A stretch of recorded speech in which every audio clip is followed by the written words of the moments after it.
CARI originally started with 10 guys, all from the same ex-Special Forces unit in Australia. Over the years, especially in the last 6 months, we've been so busy with work that we've recruited 2 more guys, one from the US Navy SEALs and one ex-CIA. We do a lot of cases where we travel around the world rescuing, recovering children who have been abducted either by their parents or in a lot of cases now human trafficked, child prostitution.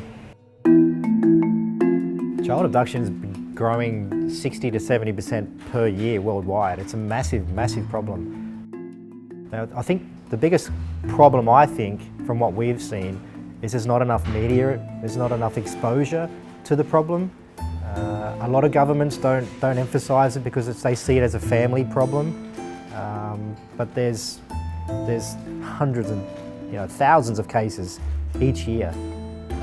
If I'm right, I think the last time I looked on the Swedish side was between 100 to 200 cases just within Sweden. In nearly 80–90% of the times, the parents are either having trouble separating or before separation, and one parent will decide to set up an illegal abduction, not telling the other parent, and just say they're going to a theme park one day. Or a common way is if it's a multicultural relationship, one parent who's got the abduction in his mind or her mind will say we're going overseas to see the grandparents, and the parent gives them authority to take the children on a holiday, and they never return. That's a very typical case.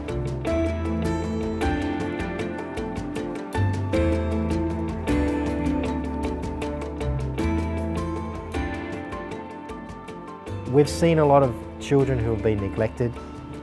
In one case particular, Laos, was a British child taken from the UK to Laos by the mother and just dumped there, and she's taken off to the US. The father had tried everything. He'd won the UK court order. The UK courts had ordered the child to be returned for nearly a year, 2–3 years, I think it was. But the problem was the Laos authorities, as corrupt as you'll ever come across. The judge's decision in Laos was, the final decision was, the judge told the father he needs to sort it out with the family himself. That was it. So the father had no option, if he ever wanted to see his child again, to rescue the child. So here's a UK boy who's been taken out of his home in the UK, dumped with strangers who he's never met, can't speak the language, for 2 or 3 years. The little boy, Morgan, was going through hell.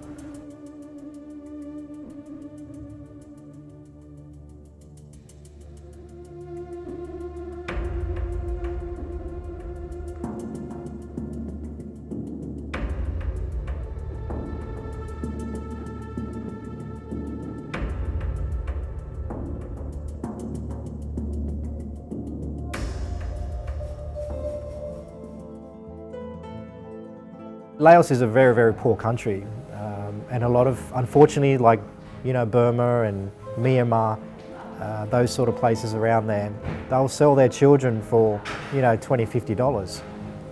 That's a lot of money to them. So we had heard from inside information that little Morgan, his name was Morgan, was soon to be sold on the black market from Laos. That's it, they're gone.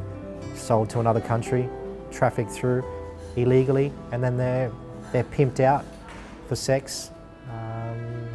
He needed to be taken out back to the UK for his own safety.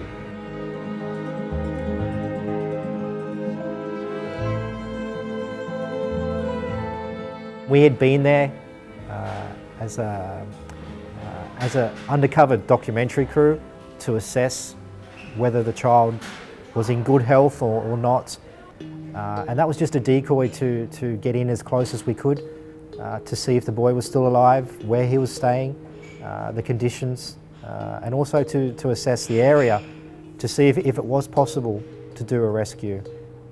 So he got quite close to us because we would give cans of Coke, chocolate, to all the kids around, so we were quite known. So when we did the recovery and the extraction, as in the boat, he knew me. So there was no, I could see in his face he wasn't so worried about me, so I just tried to comfort him like we do all the children. And we have local people with us to translate so the kids know what's going on. We're not the Rambo type. We don't go in with grenades, you know, camouflage faces and all this sort of stuff. We're much more professional than that.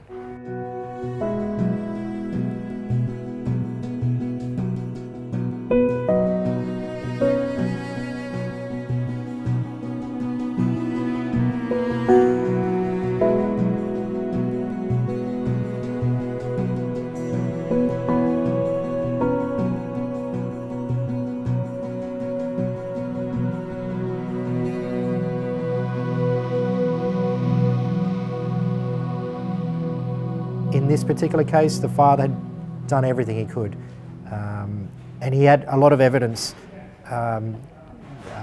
which shown that the child was being sexually abused by the mother's new boyfriend, who was a known pedophile in Poland. So we had that to consider as well. We tried to do that as quick as possible because the girl was being abused sexually, and she was only 3-4 years old at the time.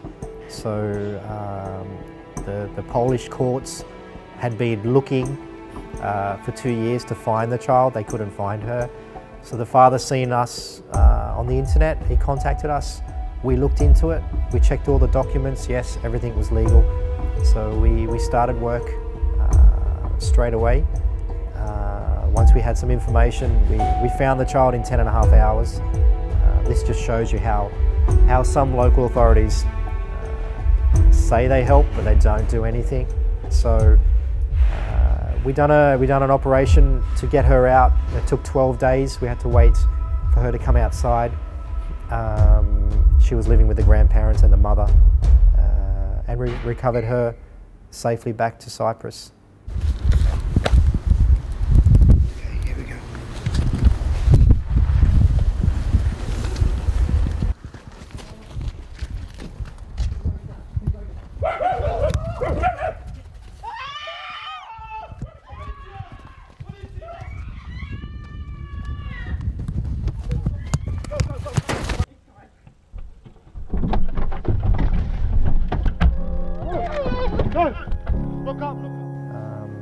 So now there's charges of, the Interpol has warrants for the mother's arrest and the pedophile's arrest for child sexual activities. So that was a quite touching case, really.